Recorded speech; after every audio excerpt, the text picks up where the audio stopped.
pada video kali ini kita akan membahas mengenai gestur. Nah, gestur merupakan sikap atau pose tubuh memerankan yang mengandung makna. Latihan gestur dapat digunakan untuk mempelajari dan melahirkan bahasa tubuh. Ada juga nih yang mengatakan bahwa gestur adalah bentuk komunikasi nonverbal yang diciptakan oleh bagian-bagian tubuh yang dapat dikombinasikan dengan bahasa verbal. Nah, bahasa tubuh dilakukan oleh seseorang terkadang tanpa disadari dan keluar mendahului bahasa verbal. Bahasa ini mendukung dan berpengaruh dalam proses berkomunikasi. Jika berlawanan dengan bahasa verbal, maka mengurangi kekuatan komunikasi. Sedangkan kalau selaras dengan bahasa verbal, akan menguatkan proses komunikasi. Nah, seorang pemeran harus memahami bahasa tubuh, baik bahasa tubuh budaya sendiri maupun bahasa tubuh budaya lainnya.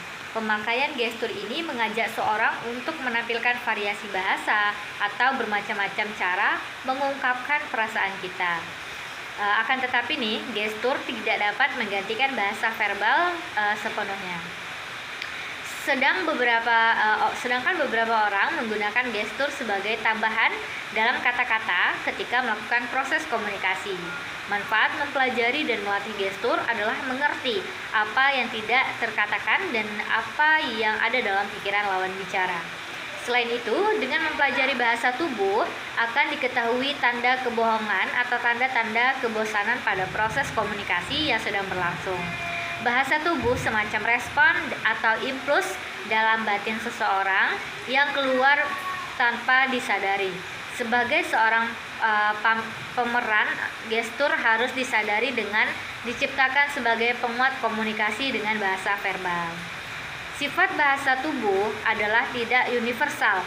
Misalnya orang India mengangguk tandanya tidak setuju, sedangkan menggeleng artinya setuju. Hal ini berlawanan dengan bangsa-bangsa lain. Tangan mengacung dengan jari telunjuk dan jempol membentuk lingkaran bagi orang Prancis artinya 0. Bagi orang Yunani berarti penghinaan. Nah, tetapi bagi orang Amerika artinya malah bagus. Jadi bahasa tubuh harus dipahami oleh pemeran sebagai pendukung bahasa verbal. Nah, macam-macam gestur yang dapat dipahami orang lain adalah gestur dengan tangan, gestur dengan badan, gestur dengan kepala, dan gestur wajah.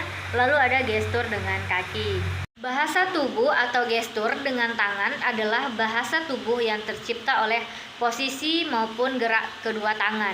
Bahasa tubuh yang tercipta oleh kedua tangan merupakan bahasa tubuh yang paling banyak jenisnya. Nah, bahasa tubuh dengan tubuh adalah bahasa tubuh yang tercipta oleh pose atau sikap tubuh seseorang. Bahasa tubuh dengan kepala dan wajah adalah bahasa tubuh yang tercipta oleh posisi kepala maupun ekspresi wajah. Sedangkan bahasa tubuh dengan kaki adalah bahasa tubuh yang tercipta oleh posisi dan bagaimana meletakkan kaki. Selanjutnya mengenai gestur dengan badan. Yang pertama, posisi badan terbuka menandakan seseorang merasa terbuka dan percaya diri.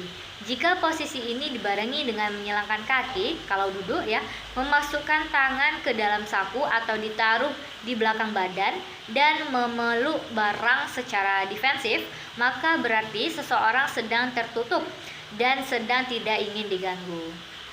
Yang kedua, tubuh condong ke depan ke arah lawan bicara, menandakan kita tertarik dengan materi pembicaraan yang sedang berlangsung.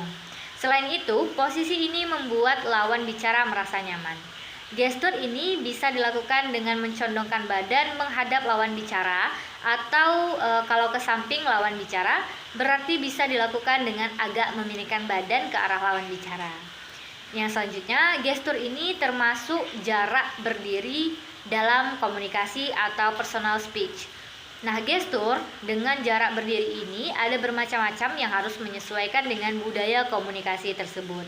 Misalnya orang Amerika, Eropa, Australia, personal speech-nya itu minimal 2 meter dari jadi lebih berjarak. Tetapi orang Timur Tengah ya dan Asia, personal space-nya itu lebih dekat dan tidak terlalu berjarak untuk menandakan keakraban.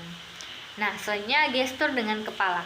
Gestur tersenyum menandakan perasaan seseorang sedang senang hati, nyaman, dan setuju dengan komunikasi tersebut. Penggunaan senyum ini adalah senyum lebih dahulu berarti merangsang orang untuk cocok dengan kita. Nah, gabungan senyum dengan anggukan kepala menandakan persetujuan. Selanjutnya, gestur anggukan kepala menandakan persetujuan, afirmasi, akrab, dan suka. Lalu gestur dengan kontak mata menandakan keterbukaan dan adanya keterus-terangan. Manfaat gestur ini adalah meningkatkan kepercayaan lawan bicara pada kita dengan cara selalu bertatapan dengan lawan bicara secara hangat. Kontak mata ini harus dilakukan di daerah sekitar area mata dan hidung. Jangan memainkan mata atau tatapan mata di daerah erotis karena akan bermakna lain ya. Selanjutnya gestur dengan kaki. Posisi berdiri dengan arah telapak kaki terbuka menandakan keterbukaan dengan ide-ide dari orang lain.